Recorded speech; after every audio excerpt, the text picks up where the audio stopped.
You are now watching The Meech. Hey everyone, and welcome to this episode of Demeech's Arcade. Been a while since I've done one, but I wanted to cover this series for quite some time. Here we have Gex 3, Deep Pocket Gecko. I have never played the Gex games before, but I've always had a fascination with them. For one, I love reptiles, like snakes, lizards, especially gators, and amphibians, well they're cool too. Frogs and salamanders, welcome to the club. But this series specifically caught my interest, mainly because of how cool the games looked, how they had kind of a more humorous tone. Gex is voiced by a comedian, which is why I really wanted to play them. I'm not sure if playing the Gameboy Color one is probably, the definitive way.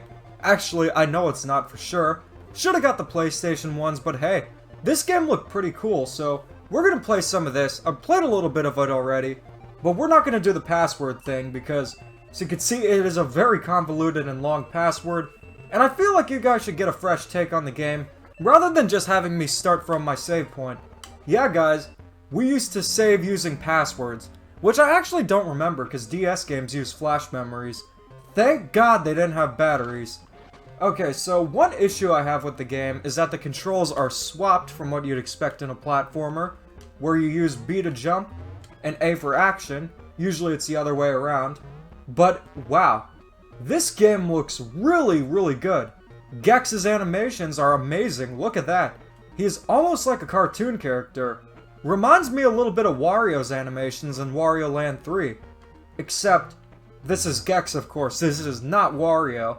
So what I really liked about this game so far is that it's essentially a 2D game that plays like a 3D game, which is what you'll see in a bit. What was that I collected there? I collected a TV remote, which are essentially this game's version of Shine Sprites or, moons, stars, hearts, stars, and horseshoes, clovers, and blue moons. Except there are no hearts, stars, or horseshoes actually there are stars, but no horseshoes or clovers in Mario games. So we're going to the first level, which is Holiday TV, and you got the Frosty guy right here looking he looks like he's out of The Legend of Frosty. He looks really weird. Hey SpongeBob, I don't know what I'm doing in a Frosty movie, but is it almost 3 a.m.? I'm going to get my Krabby Patty, but I don't want to melt. So we're gonna play this. We can choose between the missions, although I believe you can collect the remotes in any order. What is the most appealing? Creating ice sculptures? Whack the 2 ice skating elves? Or defeating evil Santa? Actually, come to think of it, all of them sound pretty hilarious. And even the title for this, Totally Scrooged, I mean, that's funny. You just saw evil Santa. But what I really like too, is that Gex changes his clothes depending on the environment. He's wearing snow gear, although he should be wearing a long sleeve shirt if he's in the Arctic, but he is a lizard, so I guess it's different. But this isn't like any other platformer you'd find where there's a point A, point B. This game focuses more on exploration. I believe if you go in this house, you will be able to find a TV remote. One of them you can. So when it comes to the levels, you can do them, in any order. I could collect all the ice sculptures, but I think I'm gonna go for Evil Santa. But when it comes to the actual platforming, you will need to do this thing, kind of like Scrooge McDuck with the cane and DuckTales, or, Cranky Kong with the cane and Donkey Kong Country Tropical Freeze. Jumps on his tail, and it's a very useful move. It feels very satisfying. I just wish there was an option to switch the controls to where you can use A to jump, but minor problem, you'll get used to it. So this level is based on the North Pole. You even got the Christmas theme music, which I really like. It's not often you see Christmas levels in games, and this is the first one, so I have pretty high expectations. Although, I find it weird that a 2D platformer after 1981 includes fall damage. Yeah, that is weird. I don't think that he got damaged, it's just, it'll give you a little animation. And it's a very weird animation too. Let's check it out. I know Gex isn't an iguana, but sometimes when it gets very cold, that iguanas will fall. This happens in Florida occasionally, where there are iguanas, or Puerto Rico, and it gets to below, normal temperatures, they will freeze. It doesn't mean they're dead, it just means they're frozen, and they wake up. Because they're not used to it. It's not their environment. Although Florida doesn't get really cold. But that's his animation. So we're gonna go to Evil Santa's lair. But I also, in these types of games, I just get lost in exploring. Like, I know it's a 2D environment, but still. And sometimes, though, the jumps can be confusing. Like, you will have to do this most of the time. You will have to do the jump. And it's not as straightforward as you'd think. Because you would think you just do it when you hit the ground, but it's just... Let me try and explain it. You jump, and then you press. I've gotten used to it, but it's not like you jump right when you hit the ground like in some other games. You can do it pretty much when you're in the air, and then press it. So there you go. Let's see if anyone's in this house. Nobody's in the house. There is this penguin guy that's being very rude, and he cost us some of our lives. But it looks like we got this coin. Not sure what the butterflies are for, but wow, we are close to Santa's lair. So let's see if we can make the jump from here. Unfortunately, we can't. But with the Game Boy, oftentimes in platformers, you can press down on the D-pad and then look around because the screen is very small. This is one of those ice skating elves that I was talking about. This is one of them. So we could go for that mission, but I think it'd be more fun to go for Evil Santa.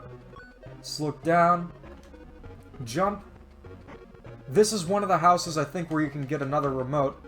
It has to be around here somewhere, but the penguin just keeps on being annoying. But this is a very cool game. If you have a Game Boy, I highly recommend getting this game. It is a very cool game. If you don't have a Game Boy, you can emulate it. Again, the people who made Gex aren't Nintendo, and it'd be really cool to get a new Gex game. I think that the character has a lot of potential. He's a very cool mascot, and we've seen Crash Bandicoot come back. We've seen Spyro. We've seen Bubsy, out of all characters, come back. And his games were never good. At least Gex had cool games, so I'd love to see him return. So we are at Evil Santa's lair, and it still cracks me up. Evil Santa. So let's see what Evil Santa is like. Oh my gosh, he does look terrifying despite being on the Game Boy Color. His eyes are glowing, he's got claws. But unfortunately, he was pretty easy to beat. You just whack your tail, hit the snowballs. 1 of 4 remotes found. And there are also a few other collectibles. So this is a collectathon 2D platformer, but I believe we're going to need to find more of them to go to other levels. This one, actually we can go here. It's a mystery channel. So this is Mystery TV. Clueless in Seattle. Survive the hedge maze. Break 3 blood coolers. Steal the magic sword from the ghost knight. These ones aren't as funny as the last ones, but okay, we'll steal the sword from the ghost knight. Let's see, it's a gold sword. Okay, who is this bear? It looks like something you'd see in The Simpsons. What is he doing here? Like, it looks like if The Simpsons tried to have like a mascot, like Chuck E. Cheese, or... Actually, it looks like a Simpsons version of Billy Bob from Showbiz Pizza, without the redneck attire. So we're gonna go up the stairs, and he kind of looks like Link. I know he's in some mystery lair, but he looks a little bit like Link, which is exactly what I wanted to see from a gecko. So there are different rooms you can go in to get the collectibles. I believe there are a certain amount you could see with your total. There is a bonus room there. Not sure if it's a bonus room. Usually I associate hidden exits with bonus areas. So let's see what's going on. Gonna need to do the Scrooge McDuck thing. Or can he climb? No, I don't know what's going on there. So we're just gonna look around. What I really like is that this kind of looks 3D despite being 2D. Except for the doors, they're a little bit finicky. Like they don't always work like you'd expect them to. So this game has a lot more depth than I thought. It's not just a 2D platformer, it also has some top-down sections. Mainly to get collectibles and such. So the hint we were going for is retrieving the golden sword. This is not the golden spatula, there's a skeleton. I don't know what the skeleton's doing. I also remember that there are 3 blood coolers. Also, there's a pool somewhere. So we're gonna go find the pool. See, this is like a maze, except there are no ghosts, although there is a ghost knight. But, no, this isn't the one you're thinking of. He can jump, but it doesn't look like it would really have any use. Like, he could walk around, but it's not gonna really matter in this kind of section. Okay. I did not see this guy. Got one of the butterflies. I think that makes sense, except wouldn't they be moths? Because I don't think a gecko could eat a butterfly. Considering that butterflies, or the monarch butterflies at the very least, have toxins so that insects don't eat them, I would assume that, you know, that's why they're moths instead of butterflies. But I'll figure it out. I can tell you the difference between a crocodile and an alligator, but I can't tell you the difference between a moth and a butterfly. And also, why did Gex just turn into Barney? Hey guys, it's Barney! We're gonna play Barney's hide and seek, except this isn't Gex. I can't believe we're playing a Barney game already. Like, I saved that for a specific video, yet we're playing it. So I'm assuming that was some kind of camouflage, like to avoid guards and stuff. That was a little bit finicky.